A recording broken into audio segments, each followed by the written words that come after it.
বেআইনি টোটোর দৌরাত্ম্য দিনের পর দিন বেড়েই চলেছে। নম্বর প্লেটবিহীন টোটোতে ছেয়ে গেছে পুরুলিয়া শহর, যার জেরে নাজেহাল পুরুলিয়াবাসী। যে কোনো মুহূর্তে দুর্ঘটনার আশঙ্কায় রয়েছেন স্থানীয় বাসিন্দারা। এটা তো দেখা উচিত, কেন দুর্ঘটনা হয়ে গেলে মানে রেসপন্সিবিলিটিটা কে নেবে?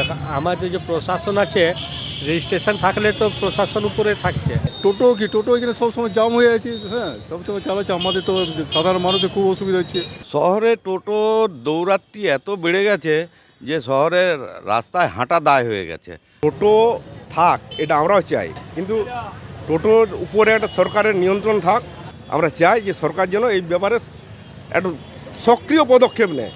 এছাড়াও রেজিস্ট্রেশনবিহীন টোটো চালাচ্ছে অপ্রাপ্তবয়স্ক ছেলেরা। কেন? উত্তরটা কিছুটা এড়িয়ে যায় টোটো চালক। এ বিষয়ে সরকারি নিয়ন্ত্রণ চাইছেন সাধারণ মানুষ। উমর কিতনা আছে? উমর 13 বছর। তো তুমি টোটো চালাচ্ছ? হ্যাঁ, দুর্ঘটনা হলে কি হবে? হ্যাঁ, দুর্ঘটনা হলে কি হবে?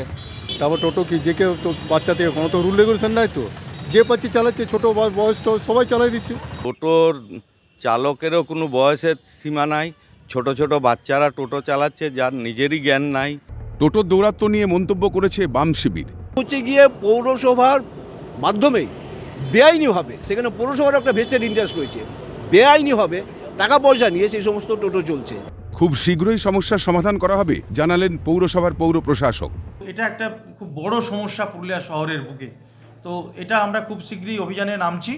আমরা টোটো ফিটনেস, টোটো ইন্স্যুরেন্স, টোটো লাইসেন্স, টোটো মিউনিসিপ্যালিটির যে রেনুয়াল এবং এগুলো নিয়ে আমরা খুব শীঘ্রই সিদ্ধান্ত নেব। এমনিতেই আমাদের অ্যাডমিনিস্ট্রেশন লেভেলে মিটিং হয়েছে, খুব শীঘ্রই আমরা অভিযানে নামছি।